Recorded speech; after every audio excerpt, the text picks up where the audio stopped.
Hi guys, welcome back to episode 3 of the Liverpool career mode. I apologise I haven't uploaded in a bit.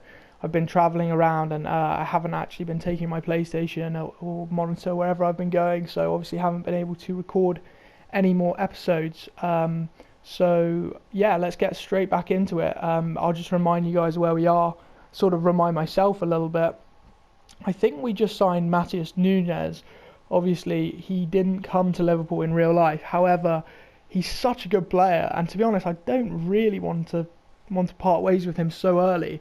I think I'm just going to keep him. I could imagine us signing him later on down the line, potentially. Obviously, now that Naby Keita and Oxlade-Chamberlain are no longer in Klopp's plans, it seems. They're not in the Champions League squad, potentially a little bit due to injury, but there are rumours that Keita's fallen out with Klopp over not being allowed to go to Dortmund or the new contract situation. So potentially they're both leaving at the end of the year. And Nunes has started really well at Wolves. I'm not sure if any of you guys have seen much of Wolves, but yeah, he's looked really good in transition, playing the ball out from the back, really good at dribbling. So yeah, he's definitely someone who I think would suit the Liverpool midfield very much. So I'm actually going to keep him. Obviously, the next big thing is our man Artur, who has signed on loan in real life. Now, obviously, that's for season, like the real season right now. But initially, there was no option to buy. But it's rumoured that the two clubs are actually talking about a potential option to buy, not an obligation, an option of about 38 million euros, which is about £30 million. So although we'll have to pay a little bit more to get him in this career mode, I think it would be a good signing. He's 85 rated, 27 years old, very similar in style of Thiago, very good with the ball. If anyone presses him, he's very good dribbling out of tight situations. Obviously a really good passer. He is in the final year of his contract in this career mode, so let me see if I can just offer 45. It's obviously they want Canate, that's not going to work with me. It is obviously a little bit more than we would be paying in real life for him. 47.5 million potentially we might get him for. Let's see if they accept that. Yeah, they've accepted that, so about 17.5 more million that we would potentially pay for him on this career mode than in real life. But he looks like a really good player. Obviously he had good spells at Barcelona and at Juve. The problem is consistency, and that's the same for a lot of players, isn't it? If you're not playing week in, week out, then it's going to be difficult to keep any sort of level of consistency. Hopefully, he will be getting an opportunity soon in the team. I'm going to offer him a 5-year deal. I'm not sure if he'll accept that. Yeah, he will accept that. That's good. And no release clause. That's all good as well. He wants 93k. That's absolutely fine with me. I'm just going to take out that goal bonus. Yeah, 98 a week. That is perfect. Really good signing in my opinion. Hopefully we do sign him in real life. Obviously let's actually see what he's like first. I think he's taken like the number 29 or something in real life, but I think I want to give him a different number. I think I'm contemplating giving him the number 8 shirt. Obviously Naby Keita is the current incumbent, but I have a feeling that Naby's going to be leaving at the end of this season. In fact, I'm almost adamant that Naby Keita will leave the club at the end of the season. Nunes has taken 15. We've got 10 available.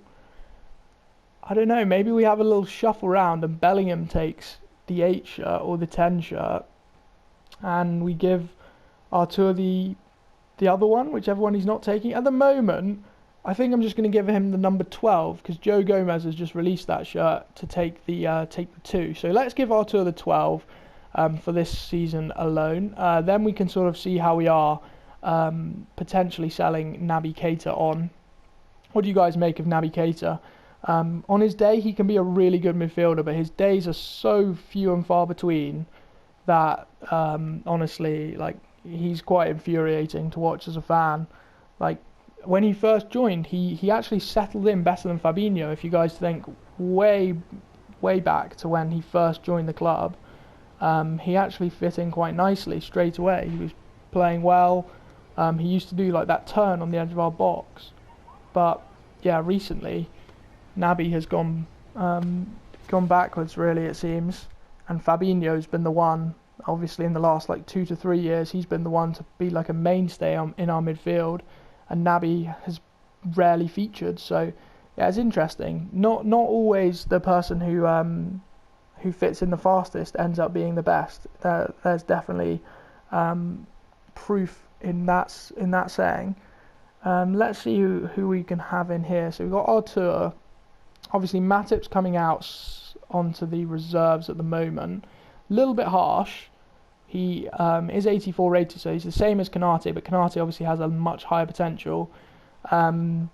Obviously we've got no fullbacks on the bench. It's annoying that obviously there's no 5 subs, but also it means that we only have 7 subs on the actual bench. I wonder if they're going to increase that like they have in real life. So obviously there are more spots on the bench for more players. I think is it 11 subs you're allowed in real life in the Prem? I don't know if that's right, but I'm pretty sure. Yeah, I'm pretty sure it's a lot more than 7. That's for sure. So yeah, at the moment I think it's probably best if we keep it like this. Bobby isn't happy. I wonder why that is. Maybe he wants a new contract or something. But yeah, let's just keep it like this at the moment. Artur's onto the bench. Van Dijk still has the armband due to Hendo being on the bench also. And then, yeah, we're pretty much stacked in all areas. I don't think we'll do any more business this window. We've got a lot of good players. The only thing would be is that if someone did come in for Naby Keita, I probably would let him go because, as I said, it's looking increasingly likely that he'll be leaving the club after the second season in real life, after this season that we've just played in career mode. So I think if anyone comes in for Naby, I'll accept that deal. Let's get into this game against Newcastle and see how we go in that first. So at St James's Park for the game against Newcastle, they have quite an interesting team. I remember they've signed Nathan Ake, they've signed Sebastian Aller, of course, who has testicular cancer in real life, so he's taken a break, of course, from the game.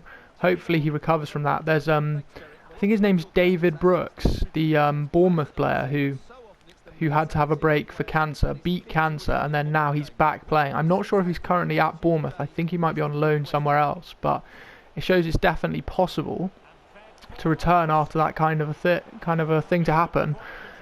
On a more positive note, that was a really good first attack. Mo Salah not with the best head.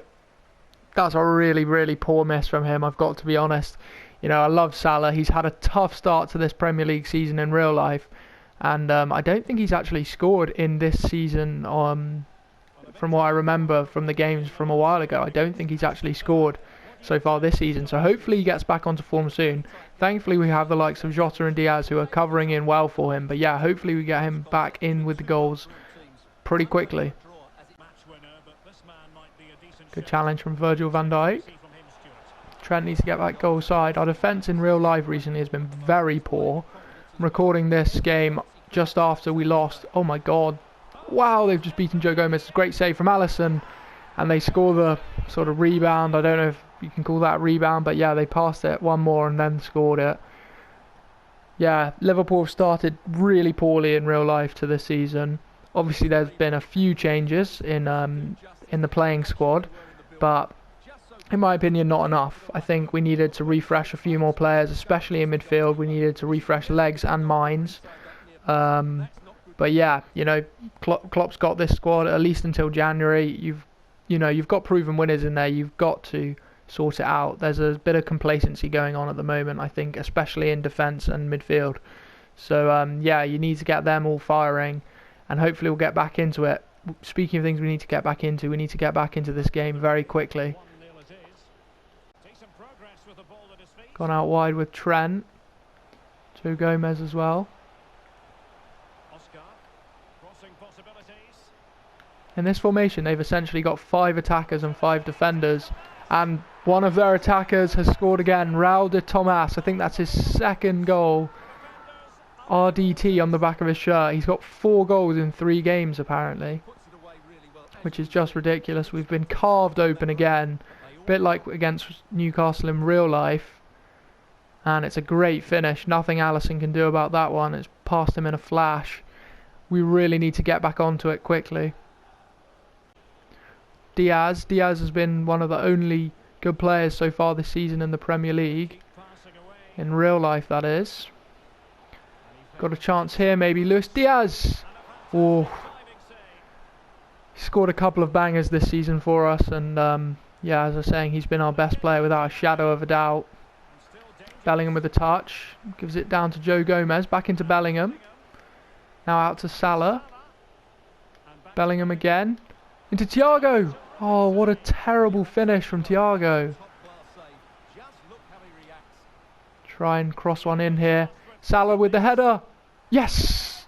Salah's finally scored this season. I think it's taken him, is this our 4th game of the season? So it's taken him 3 games to get off the mark in the Premier League. So finally he's there. To Thiago with the corner. I didn't even realise, well, I realised it was too late that it was Thiago. But yeah, does that take a deflection or anything? Because their keeper gets nowhere near it. Let's have a look at it from this angle. No, I think it just beats the keeper. Really weird diving animation, but yeah, Salah with the first goal. We're 2-1 just before half time. Hopefully we can have a good second half and get back to get 3 points in this game. Straight into the second half. Salah fresh from his first goal in the league of the season. He's taking on them all. Bit of space for him. Gonna hit this. Come on, Mo. Mo Salah! 1 brings 2. Mo Salah scores in the 45th minute just before half time, and pretty much straight away in the second half as well. Bellingham's going to get the assist from that, just from a simple pass off kickoff, because Salah has gone all the way down the right, cut back in midfield, and not a single one has been able to go with him. Salah beats 1-2 and then fires it into the top corner. That's a great finish. Hopefully Mo Salah can get back to this form in real life, because we really need him to at the moment. Thiago is going to keep the corner after getting an assist on the last one. Same again, perhaps, not quite. Trent, who's obviously off corners now, but can he do anything with the finish? He can! What a goal! It's normally the other way round. Trent with the corner and Thiago with a banging goal from outside the box, but this time, hey, we've changed roles. Thiago with the cross. Salah doesn't quite get up. It goes straight out to Trent, and he beats his man and fires it all across the ground, basically. Yeah, it never touches the ground, but it never goes over like a certain height. That is a great finish. That is exactly like the Thiago goal versus Porto, pretty much. What a finish. And we've turned this scoreline around. Give it into Trent. Trent into Mo Salah. Mo Salah is, of course, on a hat-trick, but Firmino's just come on. Bobby! Oh, it's a great save from their keeper. Bobby came onto the field a little while ago. He's been unhappy with his squad role. Obviously, he does have a crucial in his contract, but I can't be giving him that many games when, or at least that many starts when Jota's on such form. Salah with the ball in this time. Come on, Van Dijk, win that header. There we have it. Salah with an assist. Salah's really turned it around this game. 2 goals and an assist for Van Dijk. Thankfully got the win. We were in a bit of trouble there, 2-0 down after about half an hour, I think it was. But yeah, the boys have turned it around really nicely. And yeah, that's the main thing. Artur did actually come on for a debut. He wasn't really in many of the highlights. I don't think I will have shown you. Yeah, in the second half, we didn't really have too much going forwards. More just sort of keeping the ball, making sure we take the sting out of the game. And then obviously just then, Steve Bruce still the manager in this career mode. But yeah, we've got the win with a 4th goal right at the death. After the game, there's confirmation that Ricardo Pepi has finally left. He's gone to Sierra SC, so $1 million back in the bank. I mean, obviously, if you just look at our money here, we've got absolutely stacks of money. I wonder if anything came through from these guys. I'm going to hire a couple more scouts just because, like, why not at this point? We've got so much money, and it'd be interesting just to sort of send them out, see if we can find anyone. Obviously, I'm looking for some youth academy players at some point down the road, because I need to have under 21s players, like more and more, because obviously our under 21 players are getting kind of older now. Yeah, so pretty much as I explained in one of the first episodes of this 3rd season, we're looking to revolutionise the youth academy a little bit. Obviously, I don't want them playing in the first team every week, and I don't want to make it too easy for myself getting in like really good high potential players. But it would be good just to have a few more youth academy players to play in like this team here, when and if possible in like the Carabao Cup or the FA Cup early rounds. Like not too often they're going to be playing, but yeah, just to have them if and when required. So we're now in deadline day, and with just like 9 hours left, I'm pretty sure, Monterey have come in for an offer for Marshall Rutty. So I'm actually going to accept this. I'm going to let him go out for 2 years if they accept that deal. It's not letting me confirm it. There we are. So yeah, if they accept that to go out for a 2 year loan, Everton have sold a lot of players. 180 million worth of players out and 86 in. Let's look at our business. We need to go 2 more. So we've spent 137 and we've only received 10 back. So obviously, not the best net spend for our thing ever. But obviously, we have signed Nunez, we have signed Araboyo, we have signed Nunez, the other Nunez, and Artur. Werner's gone to Leicester for 103. We'll go through all the other deals in a second, but I just wanted to look at the squad. Basically, I was thinking I do not need all of these midfielders. Like I've already got Bellingham, Thiago, Fabinho as like the first choice, like front midfield 3. Then I've got Hendo. I appreciate he's getting on a bit. He's 33, but he's obviously staying at the club. I've got Artur, who's 27. I've got Harv, who's playing in there. He's 20. Then I've got Nunez, who's 25 and 80. And then I've got Jones, who's 22 and 81. And then obviously I've got Naby, and Carvalho's been playing in midfield for us recently. I might try and convert him to a winger or a centre forward down the line, but obviously he can play in midfield for us. So I'm just thinking that there probably is no use for Naby Keita, and the fact that he's leaving almost definitely at the end of this year in real life, whether that be on a pre-contract somewhere else, if we sell him in January for like a tiny bit of money, like a minimal fee.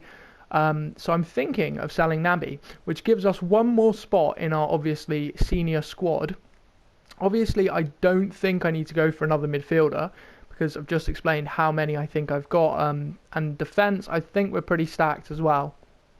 Obviously, Matip potentially going at the end of the season, but apart from that, we seem to be okay in defence. So I'm thinking potentially of going for a winger. Now, whether I go for a left winger or a right winger, I'm not really too sure. Obviously, Elliott can play right wing if required. So potentially someone on the left wing. But it's deadline day. Let's see if we can get one transfer across the line. I'm not sure exactly who it's going to be. I need to go and have a look at some of our players, see what we exactly want, whether it should be a right winger or a left winger. But I'll come back to you with a shortlist in a second. So I've put together a bit of a shortlist. On the top of my list, obviously, like someone higher rated, like Barnes or Pulisic, would be preferable. But I can't actually negotiate with Chelsea because, like the strict negotiations prevent that. So I'd have to pay 86 million. And I want it to be a bit realistic. I don't care about like paying slightly higher for like Artur. Like in real life, we're paying 30 million, and I've just paid 50. Like I'm not really bothered about that. But like paying 80 million for like Pulisic, which is like just so beyond the realms of possibility, especially when his contract is potentially up in 6 months, so he might even be available to us to sign him. Obviously, Klopp really likes Pulisic, so it would be a good signing. But I'd be inclined more to go for either Barnes. Probably, like I like Barnes, but again, I just can't see him signing for us at the moment. Leicester are having a few difficulties. Like obviously, they're down at the bottom of the league at the moment, so potentially one for the future, one to look into. But I'm really interested in firstly, one of these Palace guys. Or right at the bottom, where is he? Maybe I should have stuck at the top. Danjuma.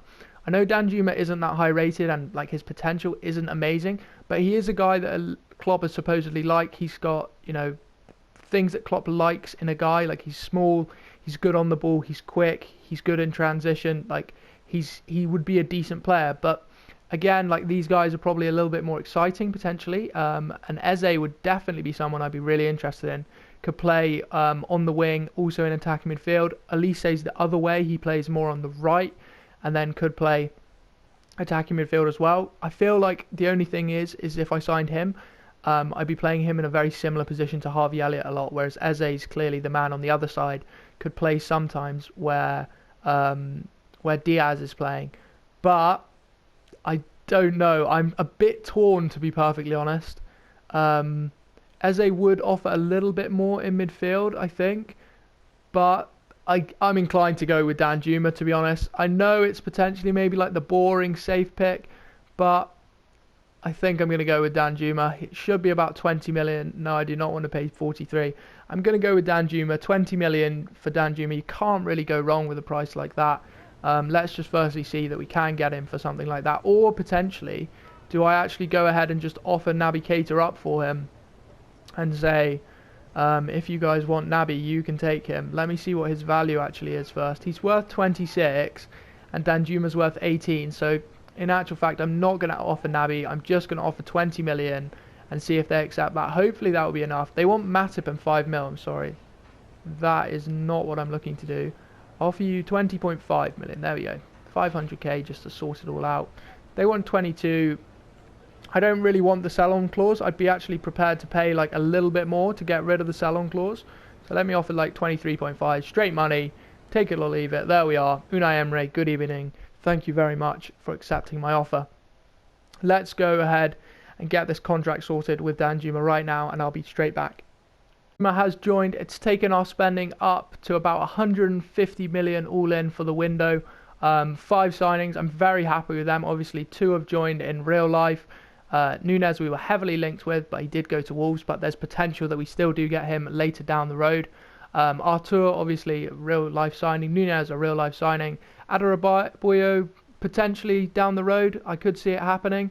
And then obviously Danjuma, definitely one that I could see happening in the future. Very happy with all 3 of those signings.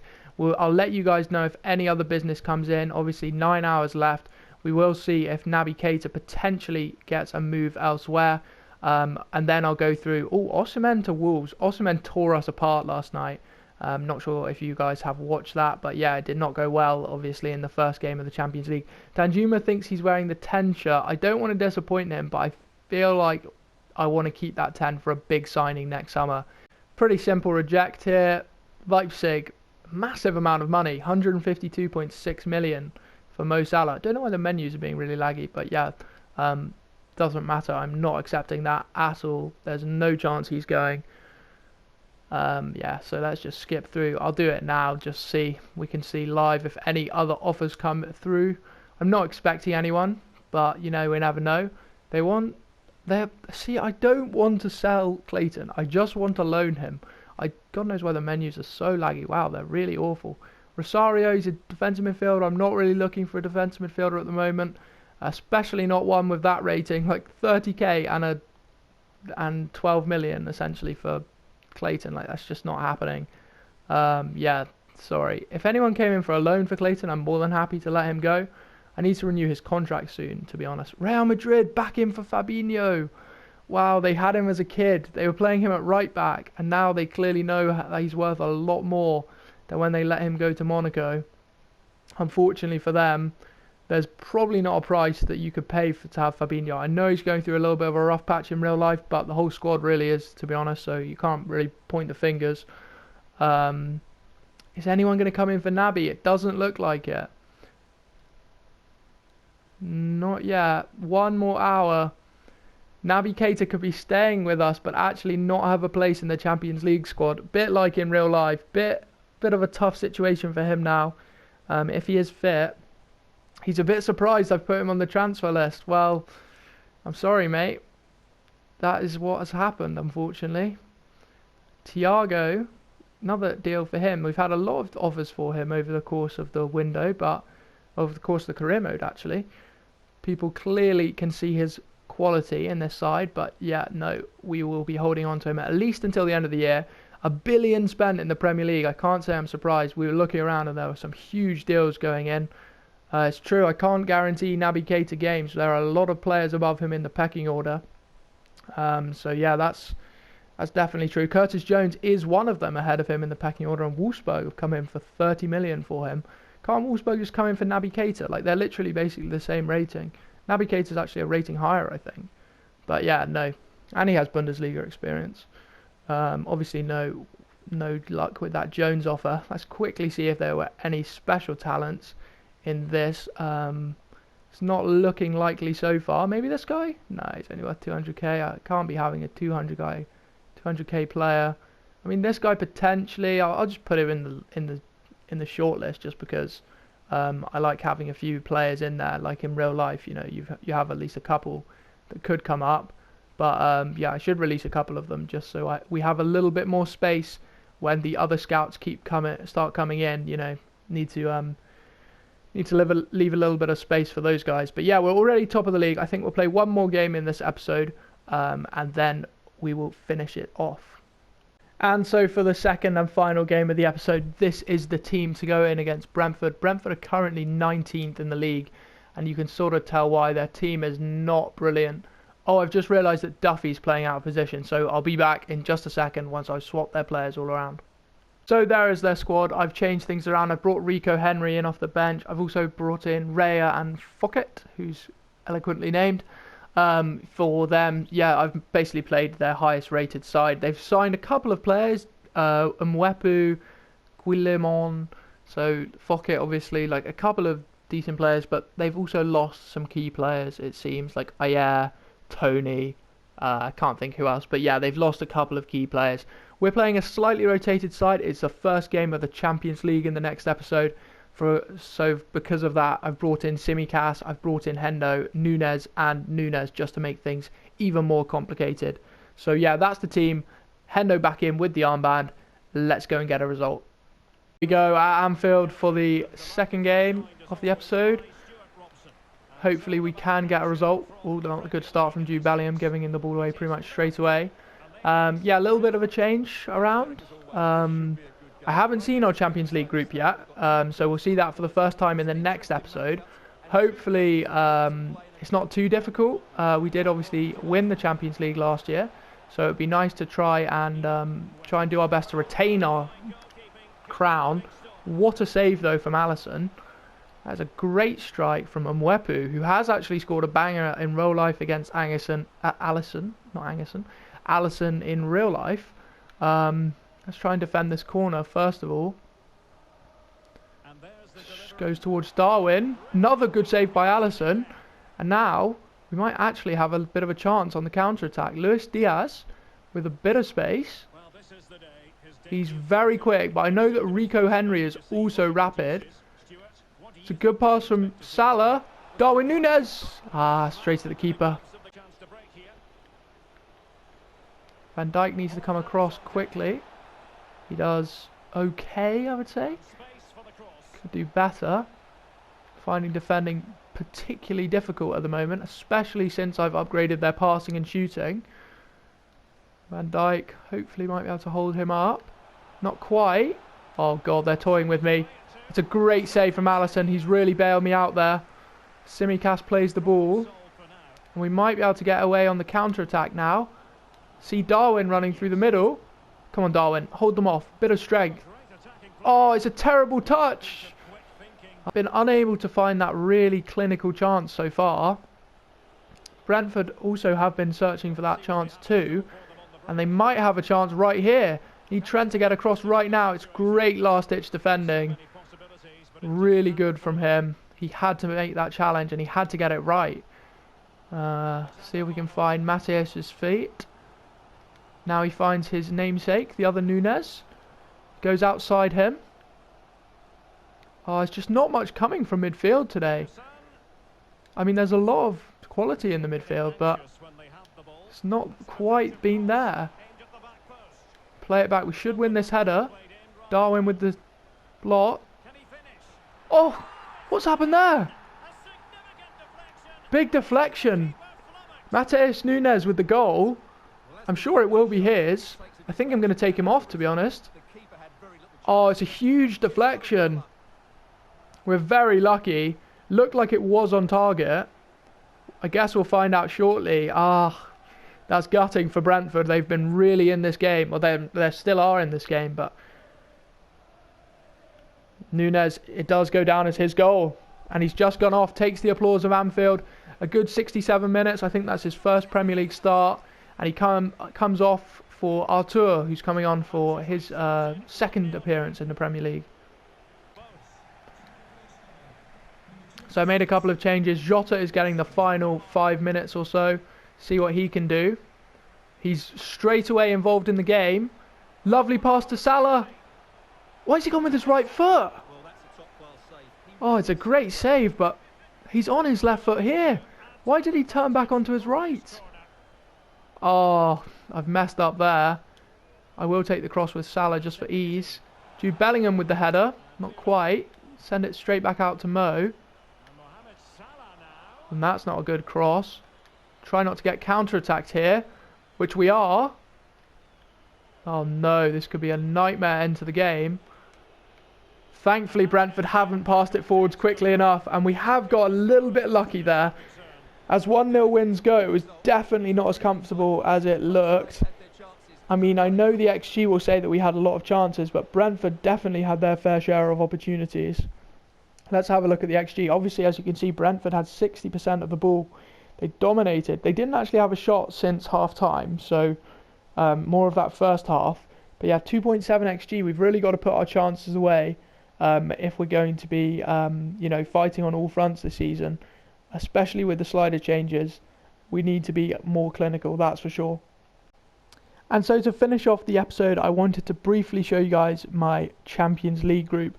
Here we have it. Villarreal, obviously Danjuma's old team, so that will be an interesting battle. We played them in Season 1 in the knockout stages, I believe, so that should be a good game. And then interestingly, Shakhtar and Lokomotiv Moscow, both in our group. It's actually impossible to have that in real life, but clearly in FIFA, the team's a little bit more random. So yeah, that is our group. Definitely a winnable group. I'd be surprised if we didn't top it, but you never know what will happen. Villarreal will be a tough test. I'm glad that we signed Danjuma from them. I must say, he's going to be useful for us rather than having to play against him. If we just have a quick look at some of the other groups, Atletico Madrid and Arsenal should go through that one. Frankfurt could be decent. I've known them to be good in a couple of career modes sometimes, depending on who they've signed. But yeah, Dynamo Kiev definitely towards the bottom. PSG and Roma again from this one. Spartak and Ghent probably missing out. Barca and then second place in this one could be quite tight between Leverkusen and Marseille. Mold definitely making up the numbers. City always get like Bruges and Wolfsburg in career mode, I swear. So yeah, City should absolutely walk that group. Wolfsburg should have too much for Club Brugge, but you never know. Apoel again filling up the numbers. This could be a good group. Spurs, Napoli and Real Madrid all fighting for those two spots automatically to get through. CSK and Moscow probably nothing for them. Then Juve will probably win the group, but I have seen that Olympique Lyon just signed Ansu Fati for 92 million or something, so you never know. Like, we're obviously in season 3 now. Juve clearly have sold a couple of their players. We've got Artur, who's 85 rated. You don't know exactly what some of these teams are going to be like. Again, Zagreb, like that in every single group pretty much there's a clear 4th place, but yeah, should be a good battle in this group. And then in the top one, Inter and Bayern with Fenerbahce and actually Lazio. To be fair, that's a decent group. Like, there's the bottom level of that group is probably Fenerbahce, so that actually isn't too bad a group in terms of quality. Obviously, I expect Bayern and Inter to have enough. Oh wait, sorry, I'm being stupid. That's not Lazio, is it? I just looked at it and it looked like the Latium badge, which like obviously EA have made. That can't be Lazio because Inter Milan and Lazio are in the same league. Lazio clearly aren't in the Champions League. That's Univ Craiova, whoever the hell they are. They're clearly the worst team in that league, and that makes it a hell of a lot more easy for Bayern and Inter. I'm sure they'll go through, and Fenerbahce probably to the Europa League. So yeah, that's all the groups. Our group obviously definitely winnable. Pretty happy with it. No like really good secondary team in there. Interestingly, so a lot of the big teams have missed out. Like, there's no Chelsea. There's no Man U, so yeah, clearly there have been a couple of changes around. Some of the Spanish teams as well, like obviously we got Villarreal, Real. I haven't seen Atletico. I don't know if they're here. I assume not, if they haven't seen them. So yeah, it could be interesting. That will be the end of the episode. I hope you guys enjoyed it. What do you make of our transfer business? Obviously a lot more transfers than in real life. But yeah, that's what happens with me in charge. I'm not taking any nonsense from FSG. If I've got the money here, which I do, I've got plenty of money here to spend, then I'm going to be spending a portion of it. But yeah, that's the end of the episode. Hope you guys enjoyed it. I'll see you in the next one.